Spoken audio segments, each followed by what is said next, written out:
Hello student, welcome to our channel. आज के tutorial में हम लोग देखेंगे जावा कंपैरिजन ऑपरेटर। इससे पहले हमने अर्थमेटिक ऑपरेटर देखे थे जिसमें हमने एडिशन, सब्ट्रैक्शन, मल्टीप्लिकेशन, उसके बाद इंक्रीमेंट, डिक्रीमेंट सब देख लिया है। आप लोगों ने अगर वो वीडियो नहीं देखी हो तो एक बार उससे भी चेक कर लीजिएगा। नाउ आज का कॉन्सेप्ट है हमारा जावास्क्रिप्ट कंपैरिजन ऑपरेटर। कंपैरिजन का मीनिंग होता है दो ऑपरेंड को कंपेयर करना। जैसे आपने लिखा है ए इज ग्रेटर देन बी, तो ये दो ऑपरेंड हैं, इन दोनों को आपस में कंपेयर करें कि ए ग्रेटर है बी से या नहीं है, तो उसको आप का हमारा कंपैरिजन ऑपरेटर बोलते हैं। तो द कंपैरिजन ऑपरेटर ये आपके होते हैं इक्वल टू, ये इक्वल टू सिंबल है, ये आइडेंटिकल ऑपरेटर है। इसमें इक्वल, सेम टाइप भी आपका सेम होना चाहिए और डेटा भी सेम होना चाहिए। Not equal to, not identical, greater, greater than equal to, less than equal to. तो ये डिफरेंट आपके ऑपरेटर होते हैं कंपैरिजन ऑपरेटर। अब हम प्रॉपर एक प्रोग्राम के थ्रू इन्हें देखेंगे। सो VS कोड को आप ओपन कर लीजिएगा। न्यू फाइल हम लोग यहाँ पर क्रिएट कर लेते हैं और फाइल का नाम लिख लेते हैं कंपैरिजन .html। चलिए नेक्स्ट, सबसे पहले डॉक टाइप आप दे दीजिएगा HTML। देन हम लोग आ जाते हैं डायरेक्ट बॉडी के अंदर। बॉडी में सबसे पहले बॉडी के अंदर हम लोग डिफाइन करेंगे एक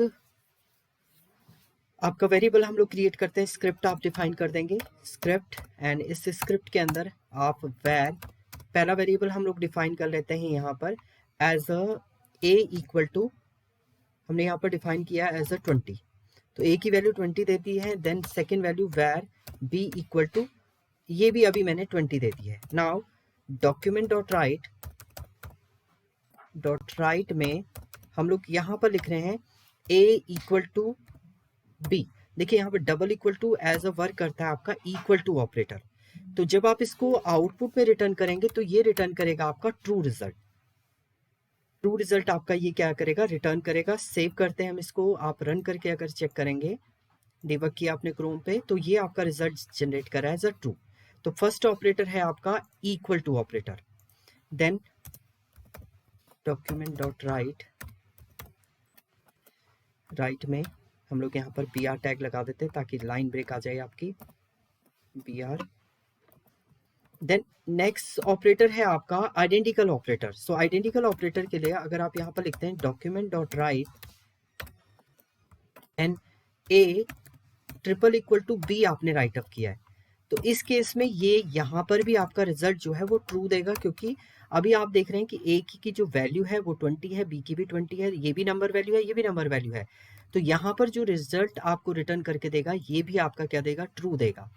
बट अगर आप यहाँ पर इसको एज अ स्ट्रिंग कर देते हैं, अगर हम इसे एज अ स्ट्रिंग कर देते हैं 20 को, तो पहले वाले केस में तो ये ट्रू रिजल्ट देगा, बट सेकेंड केस में ये आपका रिजल्ट जो दे देगा वो दे देगा एज अ फॉल्स, क्योंकि वैल्यू तो सेम है बट इसका जो टाइप है वो डिफरेंट है। पहला वाला आपका नंबर टाइप है, दूसरा आपका स्ट्रिंग टाइप है।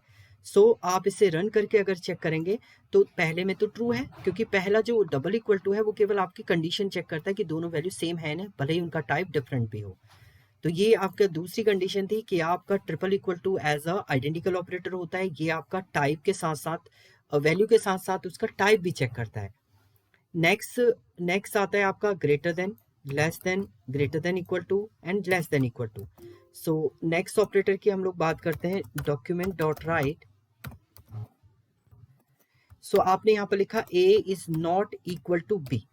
सो इस केस में अगर आप यही राइट अप कर रहे हैं तो इस केस में ये रिटर्न कर देगा आपका फॉल्स रिजल्ट। देखिए आपका फॉल्स देगा क्योंकि वो इक्वल टू है।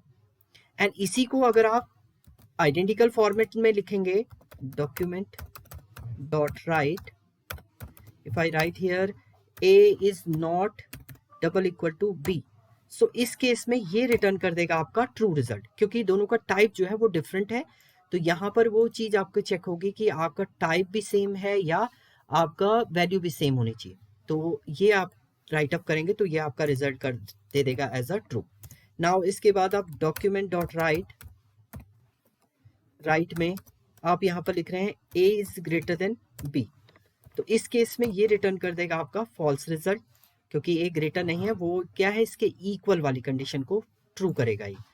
सेम अगर आप यहाँ पर लिख रहे हैं डॉक्यूमेंट डॉट राइट, आपने यहाँ पर लिखा a is greater than equal to b, तो इस केस में ये रिटर्न करेगा आपका एज अ ट्रू रिजल्ट, क्योंकि इक्वल टू वाली कंडीशन आपकी यहाँ पर ट्रू है, तो ये आपका ट्रू रिजल्ट जो है वो जनरेट करेगा।